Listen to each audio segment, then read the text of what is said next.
Oke, saya berada di A200 Sedan. Saya berada di dalam. Di sini saya ingin memberikan beberapa kelebihan dan kekurangan dari mobil ini. Ini mobil saya belinya di bulan Februari 2022. Ini baru 2 minggu yang lalu saya terima unitnya. Sebelum saya membeli unit ini saya sempat test drive itu, tapi unitnya masih unit tahun di bawahnya. Di situ ada beberapa fitur yang menurut saya yang cukup tertarik buat saya membeli unit ini. Ya, tetapi ternyata di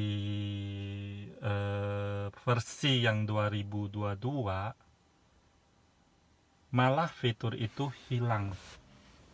Setelah saya menerima unit dari pihak Mercy-nya dan dia menanyakan ke pihak APM-nya, ternyata fitur itu dihilangin tanpa ada pemberitahuan di saat saya membooking membeli unit ini. Ya, contoh salah satu fitur yang tidak ada, saya coba nyalain dulu mesinnya. Oke. Nah, di sini itu kita coba buka di layar depan. Nah, biasanya untuk unit yang sebelum-sebelumnya ini di sini itu ada fitur navigasi. Nah, ya, ini di versi yang 2022 ini fitur navigasinya ini sudah tidak ada lagi. Ini sangat disayangkan, dan ya sebagai konsumen saya beli unit ini juga sangat kecewa ya. Mungkin untuk Anda yang ingin membeli A200, mungkin Anda harus tanya dulu yang lebih jelas ya, supaya kita tahu fitur-fitur apa aja yang dihilangin. Memang ada penambahan fitur baru di sini ya, yang sebelumnya belum ada, yaitu ada blind spot assist ya. Di spion itu kalau ada kendaraan yang lewat, dia akan menyala ya indikatornya dan akan berbunyi beep di dalamnya. Satu, kedua itu ada penambahan fitur kick sensor untuk bagasi belakang. Ya, jadi bagasi belakang kita bisa buka dengan mengayunkan kaki, dia akan terbuka sendiri. Memang kelemahannya ya pernya itu karena sistem bukaannya masih sistem pegas, jadi bukan sistem motorized. Jadi yang membuka itu dari pegasnya. Cuman untuk tipe Mercy A200 ini pegasnya sangat terlalu lemes. Jadi waktu dibuka itu dia kadang-kadang buka, kadang-kadang tidak terbuka, hanya terbuka kuncinya aja. Itu kelemahannya. Ketiga ini ada fitur yang di safety belt di sini ya. Ini kan ada safety belt. Nah, untuk sebelum-sebelumnya safety belt ini dia di dalamnya ada sistem motorized. Jadi saat kita pakai safety belt nanti ini akan ditarik kenceng, sistemnya bukan dari per, tapi ada motor. Itu cukup asik juga ya kalau ada fitur itu, tapi ternyata fitur itu juga hilang di tahun 2012. Oke. Cuma saya sempat komplain ke Mercedes masalah navigasi ini. Nah, saya sempat komplain kenapa kok tidak ada informasi tapi navigasi ini hilang. Alasannya ya dari APM-nya tidak menginformasikan kepada Mercy-nya. Jadi saya sudah komplain tapi hal tidak ada tindakan juga. Ya sudah, mau gimana lagi, ya cukup kecewa aja ya. Kita beli mobil semahal ini tapi fitur navigasi aja tidak ada. Banyak pesaing-pesaingnya di luar, mobil Jepang aja yang harga setengah dari harga ini, itu aja fiturnya lengkap termasuk navigasinya. Nah, kalau kita lihat di sini di speedometer ini ada navigasi ya.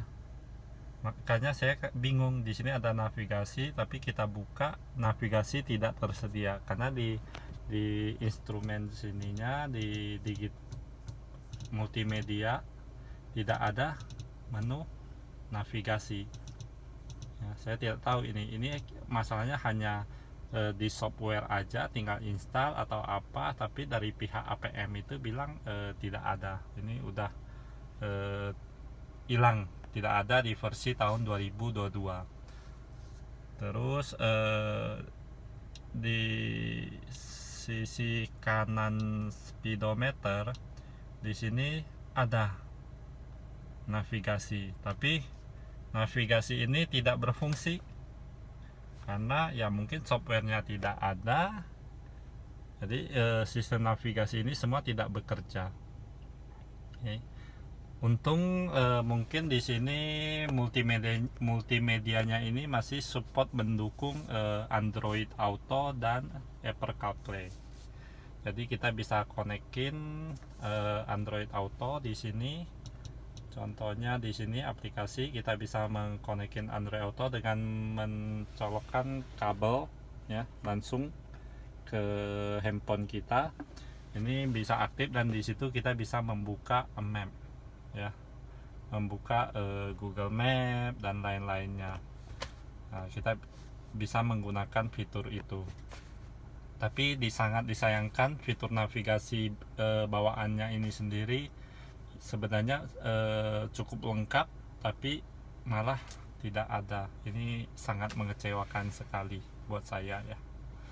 Terus kalau kita mengkonekkan dengan menggunakan iPhone atau Android Auto ya Apple CarPlay ya iPhone, itu di navigasi sini di navigasi kita buka navigasi di speedometer di tengah, ini tidak akan muncul apa-apa ya. Tapi kalau kita mengkonekkan menggunakan Android Auto, kita buka map, Google Map, di navigasi sini dia akan muncul arah panah. Jadi kalau si mapnya menyuruh kita mau belok kanan, di sini akan muncul arah panah belok ke kanan. Jadi yang muncul itu aja ya. Tapi kalau menggunakan iPhone ini tidak muncul. Saya nggak tahu ini apa nggak support iPhone atau apa, hanya bisa buat Android aja. Terus untuk fitur yang ini ya ini nggak ada gunanya jadinya ya, percuma. Jadi dikasih ini juga navigasi di sini ya nggak berfungsi, hanya begini aja. Jadi ya hanya buat apa ya, menuhin fitur aja, jadi nggak ada fungsinya. Terutama yang di sini nih, navigasi ini benar-benar saya sangat kecewa. Ini mobil yang saya beli seharga 850 juta tidak ada navigasi ya.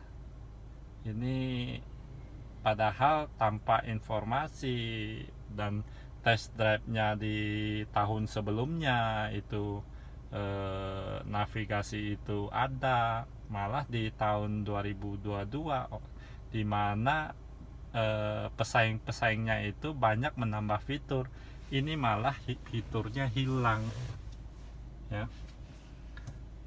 Ya, ini yang saya ingin membagikan beberapa tips kepada Anda, dimana kalau Anda ingin membeli A200 sedan ini, mungkin Anda tahu ya kekurangan dari MBUX ini ya. Memang layarnya ini sangat canggih ya, sangat enak lihatnya, sangat jernih ya, tapi ya itu sayang banget ya, Oke, mungkin itu aja tips yang saya bisa kasih kepada Anda. Nanti untuk selanjutnya saya akan bikin video lagi. Setelah saya menggunakan beberapa hari mobil ini, banyak yang mungkin saya rasakan kelebihan dan kekurangan dari mobil ini. Sekian, terima kasih.